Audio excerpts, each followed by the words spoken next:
কি বলতো, এই যে আমি রেডি হয়ে যে ঢংটা করি সেটা আমি আজকে করতে পারিনি, কারণ আমি তাড়াহুড়ো করে বাড়ি থেকে বেরিয়ে গেছি মেলায় আসার জন্য। নিকিতাদির দোকান থেকে আমরা চিজ কাবাব অর্ডার করেছিলাম, আমি আর দিভাই সেটাই খাচ্ছি, আর ভীষণ টেস্ট হয়েছিল।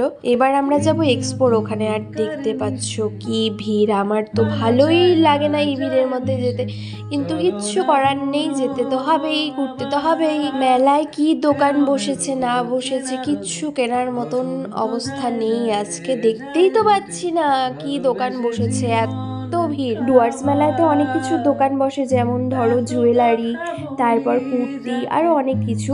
আর আমি তো বার্গেনিং করতে পারি, আর বার্গেনিং করতে ভীষণ পছন্দ করি।